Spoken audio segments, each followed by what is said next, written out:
तो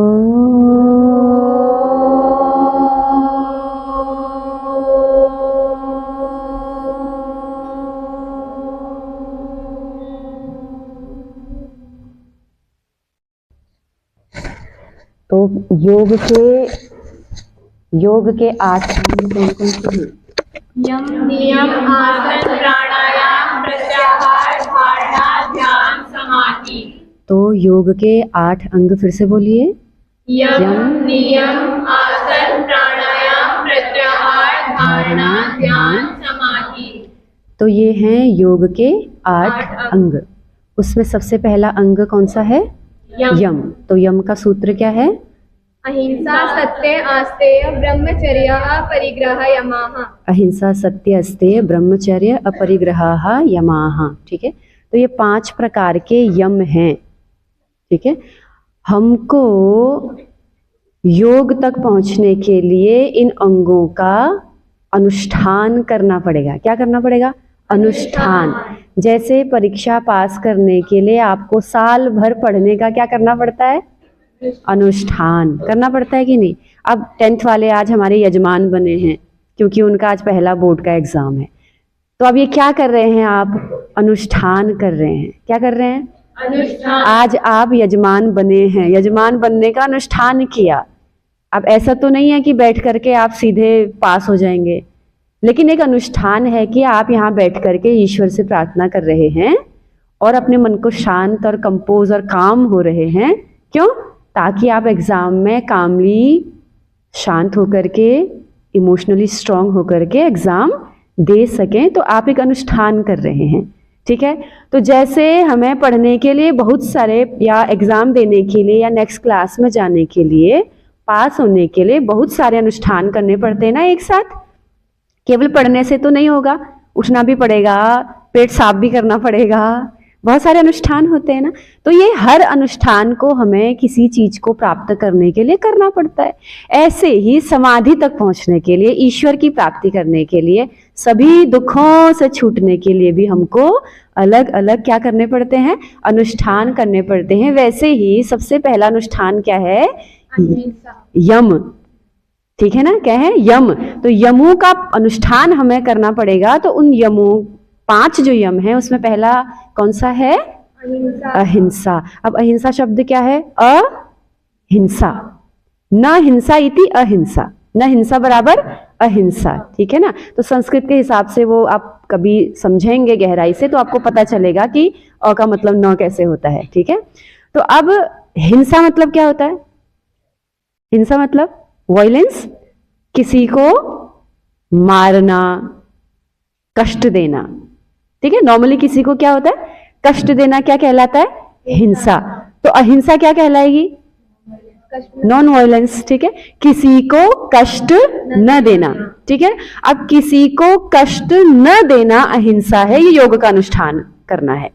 ठीक है, लेकिन इसमें हमको एक चीज जोड़ना पड़ेगा। वो क्या जोड़ना पड़ेगा? किसी को अन्याय पूर्वक कष्ट न देना। कैसे? अन्याय पूर्वक कष्ट न। बोलिए, किसी को अन्याय पूर्वक कष्ट न देना अहिंसा कहलाता है। इसका मतलब क्या निकला? न्याय पूर्वक कष्ट दिया जा सकता है। यही तो सिखाते हैं ना, हमारी सनातन संस्कृति यही है। ठीक है, अगर कोई अन्याय कर रहा है तो उसके प्रति हम न्याय पूर्वक कष्ट दे सकते हैं। अगर हथियार उठाना पड़े तो भी कर सकते हैं, जान से भी मारना पड़े तो भी मार सकते हैं। अर्जुन ने मारा था ना भीष्म पितामह को भी, सबको मारा था कि नहीं मारा? पूरे पांडवों ने मिलकर के और सबने मिलकर के सारे कौरवों को, उसमें बड़े बड़े आचार्यों को, गुरुओं को मार डाला कि नहीं मार डाला? क्यों? क्योंकि वो लोग कैसे थे? अन्यायी थे। कैसे थे? अन्यायी। तो अन्याय पूर्वक अगर कोई हमको हार्म कर रहा है या सोसाइटी के लिए खराब कर रहा है तो उसको कष्ट देना न्याय पूर्वक कष्ट कहलाएगा, और वो हम दे सकते हैं। बात समझ में आ रही है? तो अन्याय पूर्वक कष्ट न देना अहिंसा है। न्याय पूर्वक कष्ट तो ठीक है ना, अन्याय पूर्वक किसी को कष्ट नहीं देना चाहिए, वो अहिंसा है। न्यायपूर्वक दोगे तो भी अहिंसा ही कहलाएगी। ठीक है, बात समझ में आई इतनी। अब योग दर्शन के अनुसार जो अहिंसा का पालन करता है, कैसे करना है अहिंसा का पालन? सर्वथा सर्वदा सब प्राणियों के साथ। किसके साथ? सब प्राणी। सब, कुत्ता, बिल्ली, भैंस, हर प्राणी के साथ। अगर हमको योग का अनुष्ठान करना है, ईश्वर की प्राप्ति करनी है बच्चों, तो हमको हर प्राणी के साथ क्या करना पड़ेगा? प्रेम का भाव रखना पड़ेगा, अहिंसा का भाव रखना पड़ेगा। उसको अन्यायपूर्वक कष्ट नहीं देना है। इससे हमारा मन होगा शांत। बात समझ में आ रही है? और दूसरी बात, दूसरों को अन्यायपूर्वक कष्ट न देने के साथ साथ हमको स्वयं को भी कष्ट नहीं देना है। आत्मघाती भी नहीं बनना है। स्वयं को कष्ट कैसे देते हैं हम? परेशान होकर के। ठीक है, अभी आपका एग्जाम शुरू हो रहा है ना, हो रहा है कि नहीं हो रहा है? अब एग्जाम में आप अपने आप को कष्ट कैसे देंगे? परेशान होकर के। तो अपने आप को क्या देंगे? कष्ट देंगे कि नहीं देंगे? तो ये भी क्या कहलाएगी? हिंसा कहलाएगी।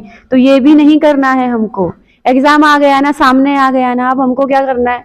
शांत होकर के चुपचाप जितना आता है ईमानदारी से लिखना है।